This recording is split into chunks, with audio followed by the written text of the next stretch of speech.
नमस्कार मित्रों। जैसा मैंने कल की कक्षा में आपसे एक बात की थी जो इस विषय पर थी कि जब हम शब्दों का प्रयोग वाक्यों में या वाक्य पदों में करते हैं तो उनमें कुछ विकार आ जाते हैं। जैसे मैंने कल उदाहरण दिया था कि विकार आता है, जैसे एक शब्द है हिंदी का लड़का, एक वचन है, पुल्लिंग है इत्यादि। मगर जब इसका हम बहुवचन देखेंगे तो हमें इसका बहुवचन लड़के के रूप में मिलेगा। लड़के के रूप में मिलेगा तो हम सोचेंगे कि ठीक है, लड़का एक वचन सिंगुलर और लड़के बहुवचन प्लूरल। बात यहीं तक सीमित नहीं रहती। हम इससे आगे जब हम इसका शब्द में प्रयोग करते हैं, जैसे लड़का शब्द है, हमें इसका प्रयोग करना है। अब हम प्रयोग कैसे करते हैं वो आपको पता ही है, मैंने आपको पहले भी बताया है कि वाक्य में कम से कम दो पद बंधु का होना आवश्यक है। एक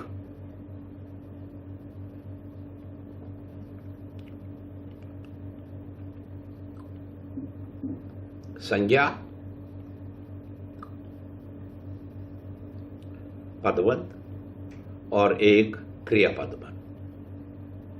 इसके बगैर कोई वाक्य बनता ही नहीं। किसी भी विश्व की किसी भी भाषा में इसके अतिरिक्त और वाक्य बनने में कोई गुंजाइश नहीं रहती, वो वाक्य नहीं बन जाता। अब मैंने कहा लड़का हंसता है, ध्यान दीजिए, लड़का लड़का ही रहा, उसमें कोई विकार नहीं हुआ। लड़का बैठा, कोई विकार नहीं हुआ। लड़का हंसा, कोई विकार नहीं हुआ। मगर अगर हम यहां इसमें कोई कर्म भी डाल देंगे, अथवा हम एक ऐसी क्रिया का प्रयोग करेंगे जो सकारात्मक हो,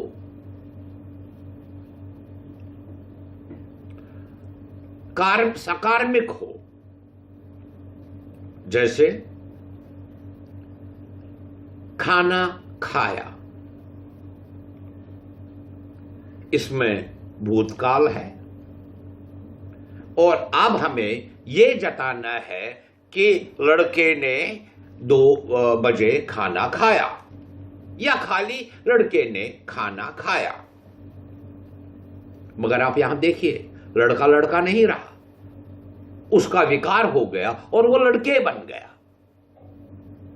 यद्यपि यहां भी वह एक वचन ही है, बहुवचन नहीं बना, मगर फिर भी उसका विकार इस प्रकार का हुआ कि वो बहुवचन जैसा हमें जान पड़ता है। मित्रों, ऐसे विकार शब्दों में वाक्य पद बनाते हुए या वाक्य बनाते हुए कई प्रकार के विकार आ जाते हैं। अब इसके लिए हमें शब्दों को थोड़ा सा एक बार फिर टटोलना पड़ेगा कि शब्द है क्या असली। मित्रों, आपने शब्दकोश तो देखा ही होगा, उसमें कई हजारों शब्द उनके अर्थ सहित, उनके उच्चारण सहित, उनके व्याकरणिक कोटि सहित सारी सूचना रखी मिलती है। तो ऐसे शब्द कई होते हैं जो सिर्फ एक शब्द नहीं होकर के कई शब्द उस शब्द को निर्मित करते हैं। जैसे मैंने आपको पहले छमाही की एक कक्षा में बताया था कि सबसे प्रथम जो हमें शब्दों में से देखना है वो देखना है उनकी अंदरूनी इंटरनल स्ट्रक्चर, यानी हमें उनका देखना है कि वो भीतर से उनकी संरचना कैसी है। और मित्रों, जब हम शब्दों की भीतर की संरचना देखते हैं तो हम उस वक्त रूप विज्ञान का प्रयोग कर रहे होते हैं। हम उनमें से रूपीम देखते हैं। रूपीम का सिंपल, बहुत ही साधारण अर्थ यह है कि जिसका कम से कम अर्थ हो। अब हम उदाहरण ले लेते हैं अपने ही विश्वविद्यालय का, महात्मा गांधी अंतरराष्ट्रीय हिंदी विश्वविद्यालय। अब आप देख लीजिए, अंतरराष्ट्रीय एक शब्द है, यद्यपि आप शब्दकोश में देखेंगे वहां आपको सर्टेनली अवश्य ही मिल जाएगा अंतरराष्ट्रीय हो सकता है, उसके और भी शेप्स आपको वहां से जान पड़ेंगे। तो यह अंतरराष्ट्रीय फिर है क्या? एक इसका रूपीम है अंतर। अंतर का मीनिंग है, अंतर का एक अर्थ है जिसका मतलब है भीतर का।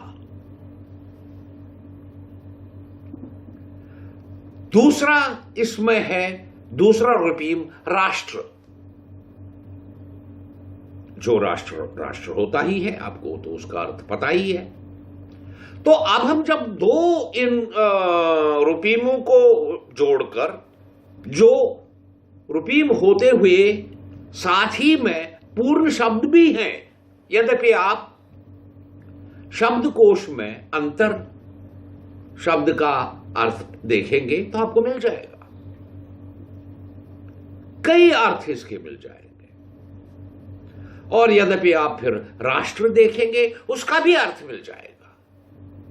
मगर मित्रों, आपने देखा असली शब्द है अंतरराष्ट्रीय।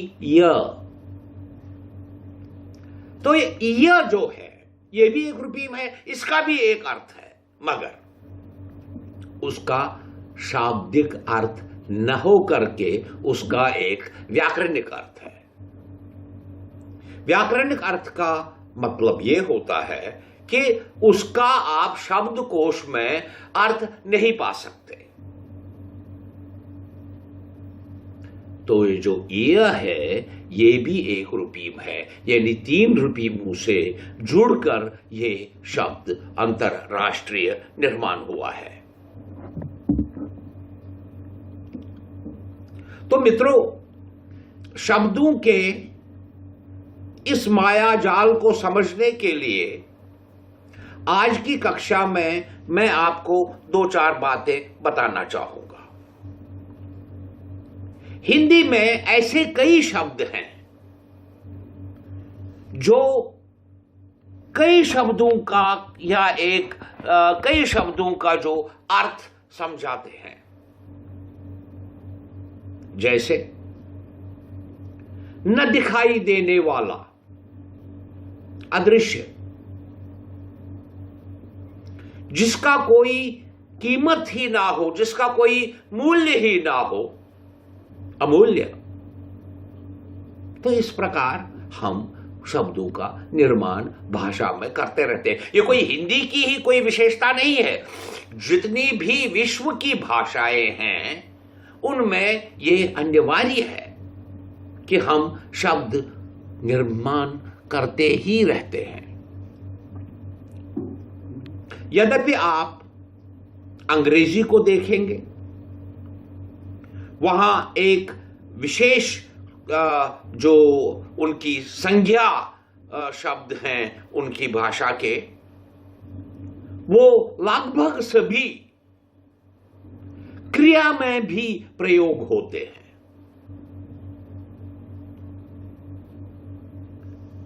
जैसे यद्यपि आप देखेंगे टीच एक वर्ब है, एक क्रिया है, मगर उसमें ER जोड़कर हम उसको टीचर बनाते हैं, जबकि उसकी जो व्याकरणिक कोटि है वो क्रिया से संज्ञा में परिवर्तित होती है। तो इस प्रकार से यद्यपि आप देखेंगे इस प्रकार के विकार शब्दों में चलते ही रहते हैं। मित्रों, जैसे कि अगर हम ये कहेंगे कि वो ऐसा कुछ जो दिखाई नहीं देता है, जैसे मैंने अभी आपको उदाहरण दे दिया अदृश्य, जो पैदा ही नहीं हुआ हो, अजन्मा। अब आप देख लीजिए यहां पर यह जो एक रूपीम उसमें जुड़ जाता है वो किस प्रकार का होता है, उसका भी एक न्यूनतम अर्थ रहता ही है। वो नकारात्मक को दर्शाता है, तो उसका एक अपना व्याकरणिक अर्थ है, नकारात्मक चिन्ह अ। इसी प्रकार हिंदी में कई नकारात्मक चिन्ह आपको मिलेंगे, कई आपको उसके शब्द भेद इस प्रकार के मिलेंगे कि आप सोचते रहेंगे कि इसको क्या करना है, मगर आपको करना वही है। क्योंकि जो ये पाठ्यक्रम है लघु परियोजना वाला, ये एक ट्रेनिंग है ताकि आप जब भाषा का विश्लेषण कंप्यूटर द्वारा करेंगे तो कंप्यूटर को आपको क्या क्या ज्ञान देना होगा ताकि वो विश्लेषण उस भाषा के अनुसार ही करे। इसके अंतर्गत आप ध्यान दे दीजिए कि कुछ बातें आपको जाननी आवश्यक है। कोई सा भी शब्द हो, किसी भी प्रकार का हो, पहले आपको उसकी व्याकरणिक कोटि पहचाननी पड़ेगी कि यह संज्ञा है, क्रिया है, विशेषण है, कि किस व्याकरणिक कोटि का ये हिस्सा है। तो आप उस व्याकरणिक कोटि के अनुसार उसको अलग अलग क्लासिफाई करेंगे, उनका वर्गीकरण करेंगे। तो मित्रों, आज के आप इस कक्षा में ही मैं आपको 2 असाइनमेंट देता हूं, क्योंकि हम अब अगली शुक्रवार को मिलेंगे। तब तक मैं आपको थोड़ा सा कार्य करने को देता हूं ताकि ये एनालिसिस पर आपका थोड़ा सा ट्रेनिंग, आपको थोड़ी सा प्रशिक्षण मिले कि कैसे होता है। मित्रों, मैंने आपको एक शब्द सूची दी है। इन शब्द सूचियों में आपको 2 काम करने हैं। पहला ये कि आप इनका व्याकरणिक भिन्न भिन्न व्याकरणिक कोटियों में विभाजित करेंगे कि कौन सा सर्वनाम है, कौन सी संज्ञा है, कौन सी क्रिया है, कौन सा विशेषण है। ये आप कर लेंगे सबसे पहले। उसके बाद आप ये देखेंगे कि उस शब्द के कितने भाग हैं। जैसे मैंने अदृश्य वाला बोला, उसके 2 भाग हैं, अ और दृश्य। दृश्य का मतलब सीन।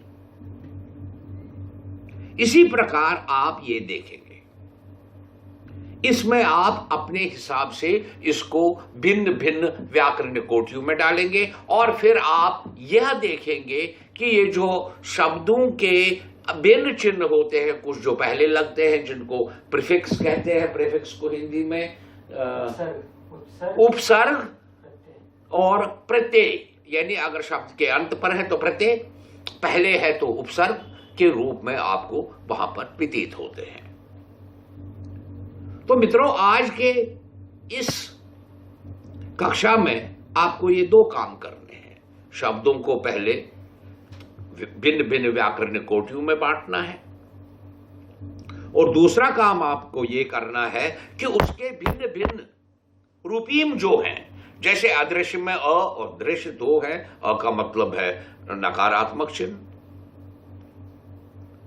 इसी प्रकार से उनमें से आपको ये करना है, ये रूपीम का, और अलग अलग इनके अर्थ देने हैं।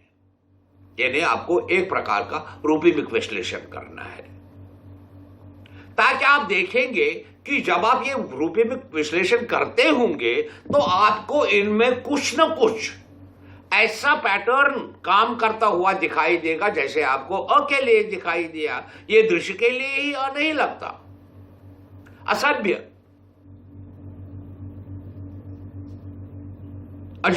अजन्मा। अब इसके लिए अ की जगह कहीं कहीं अन भी लगता है,